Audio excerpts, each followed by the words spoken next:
Hey guys, welcome to my first ever gun review on YouTube. Since this is going to be my first review, uh, in the comments I would like um, tips, suggestions, just regular comments, anything you got to say about the review just to help me out because like I said, I've never done this before, but let's see how it goes. What I'll be reviewing today, as you can see, is my Wasr 1063 Century International Arms Romanian made AK. First thing about this is it is not a fancy gun. It is not nicely made. It is a very rough yet reliable and powerful weapon. As you can see, we're going to start with the looks of it first. You can see the rough wood finish here. This is just completely untreated wood. Very rough to the touch, not the most comfortable thing. Same with the foregrips up here. Even underneath, I don't know if you can see it in the camera, but right here, there's actually a small piece that's splintered. Not while shooting, but actually when I got it, it was slightly splintered, so I just took it and I sanded it down. It's kind of noticeable, but not too bad. Nothing that I care about, because I mainly bought this gun just because it is such a rough gun. It's just hardcore in my opinion. This is the gun you always see the bad guys having. And I didn't buy this because I'm a bad guy or want to be a bad guy, but it just represents fear in my opinion, and I think it's a sweet gun. But first, let me show you right away. Safety check, because I know how everybody on YouTube is about that. And I'll reach up here and grab this really quick. Sorry about that. It's a very well-functioning gun, very smooth, breaks down very nice, and it's just it's fun to shoot. These do come with the Tapco G2 trigger installed. Most of the new ones now, I believe, are required to come with that actually to be compliant with ATF regulations on imported weapons. So it comes with the Tapco G2 trigger, so you don't have the trigger slap. And also the piston is also made by Tapco. I believe they also, I don't think it's Tapco brand, but they also put on a US made grip. But I'm pretty sure other than that, everything else is pretty much surplus made parts. So this is the 7.62 by 39, as most of you probably know. Shoots the standard Ak-47 round, just right there. I've put 3 different types of ammo through it so far. This right here is Golden Bear, and this is not brass. It's actually brass-coated steel, which I don't really know the benefits of that.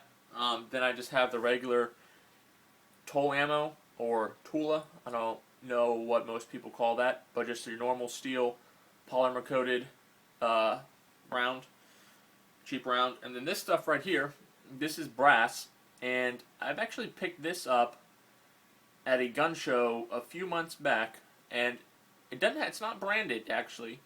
I picked it up, really good deal. I think 100 rounds for $25 or something, pretty good deal.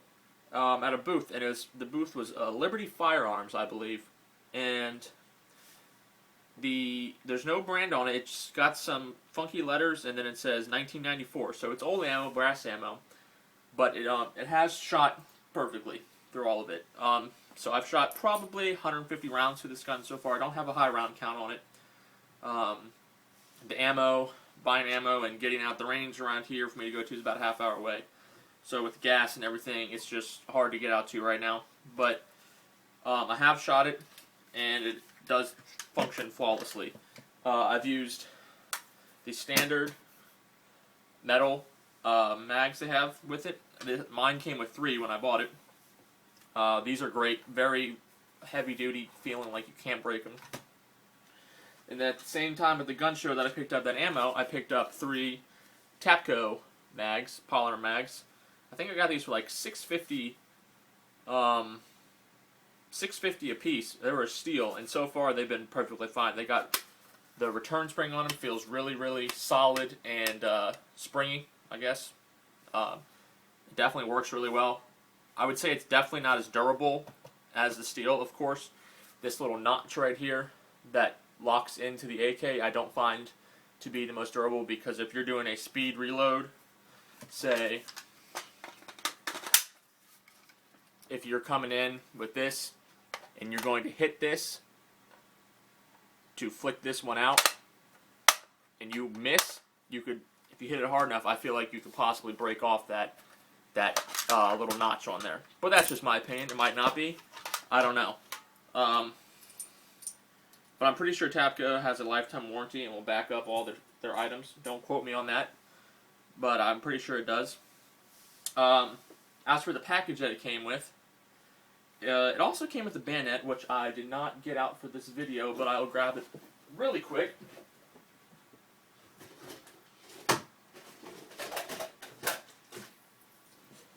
Sorry about that. One thing I forgot. But yeah, it did come with a bayonet, which is just a surplus used bayonet. It's kind of weird to think about, but it's definitely well used. Let me see if I can get a close up there. And just in a standard sheath. No, that's not supposed to happen. Well, that's a good thing for the video to show it there, that the inner retainer just came out of the sheath. So that's never happened before, but it just happened now. It does go right back in though, which is good. It's that right there. Now the bayonet it's pretty nice. It's not razor sharp or anything, but for what it's supposed to be used for as a stabbing tool, it doesn't need to be razor sharp. It's got a good point on the end. I sharpened it up. Also has a saw back, and with the sheath and the knife, if you lock them together, sorry, wrong way. If you lock them together like this, okay, something like that, there you go. It's a wire cutter. You lock them on, click it into place, and when you pinch the wire in between the sawback and the metal, and you just cut. Just like that. I've never personally tried it. It might not even work, but that's what it's designed for, and it's just a cool extra feature. The bayonet is pretty much just a bonus. Never will I use this unless the zombie apocalypse comes or something and I need to fight hand to hand, but it's just kind of a cool novelty to have. I'll show you how it attaches on the front. The front of the barrel has this little tiny notch right here, and you just slide this on.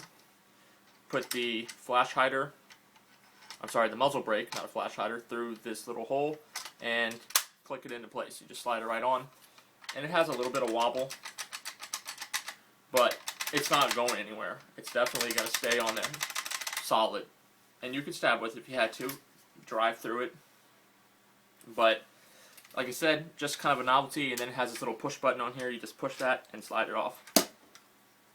Not something I ever plan on using, but definitely cool to have. Now, to address some of the problems that the Wasr is known for. One would be its candid front sight post, which, as you can see on mine, is fine.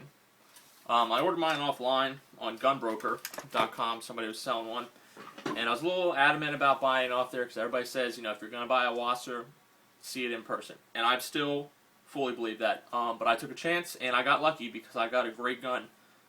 Front sight post is fine. Magazine wobble wasn't terrible, but I did something to remedy that, which I will show in another video. With the steel mags now, if you put the steel mags in, it has, take this sling off to keep this out of the way. It has literally no wobble, no more wobble than you would see with anything. It's got to have a little bit to be able to get it out easily, and it does come out and go in very easily, but there's no wobble. Again, I'll show you another video what I did to fix that. With the Tapco mags, though, it's a little bit different. I guess they're just different dimensions. But when you load that in, you can probably see it. There's definitely some wobble. And nothing that affects the functionality of the gun, but it does. It's just a little annoying to have. before I did my fix on it, the mag wobble was probably just slightly less than this, but it definitely had some wobble to where it would bother you if you had it. So I'll show you what I did in the next video. But yeah, so my magazine wobble now, completely fixed in my opinion. The steel mags at least. Front side posts are great. Shot the gun, functions flawlessly. Excuse me. And yeah, I just really like it. If you really break down AK and look in the internals, which I may do in another video, you can just see that this thing will never fail you. It just has so much room inside of it that there's no way that you get enough dirt in there to stop that thing from running, in my opinion. In my opinion. I'm sure it's happened. I'm sure people that will watch this will have had problems with it. Not to say that nothing will happen, but in my opinion, this is probably the most reliable firearm rifle that you can get. If I had to pick two guns to go to the end of the world with, I would probably pick the AK for its reliability and a Glock for if I had to pick a rifle sidearm combo, just because Glock's got the same kind of reputation of just being, they just go and go and go and never stop. So this is my review of the Wasr 10. If you have any questions, I think I covered everything I want, but being my first review, I might not have. So if you have any questions about it, please feel free to ask me in a comment. And any tips, suggestions, anything you got to say in the comments, try to keep them positive because this is my first review. And I don't really want to be dejected right off the bat. Maybe later on down the road I can take some negative comments, but just now, just some tips to be helpful about it because I really want to continue to do this. I'm enjoying it, and I got a lot of more guns and gear that I would like to review, and more videos I'd like to make for you guys. So, with that being said, I hope you enjoyed this review. If you have a Wasr 1063, or well, I think they just make a Wasr 10 as well, leave a comment down below and tell everybody else what your opinions are about it so we can get a multitude of reviews and opinions in here, because I'm sure anybody that wants to buy one would like to hear from many other people besides just me. So with that being said, thanks for your views, and click and subscribe. There'll be definitely more videos coming out, and I hope you guys enjoy the rest of your day. Take care.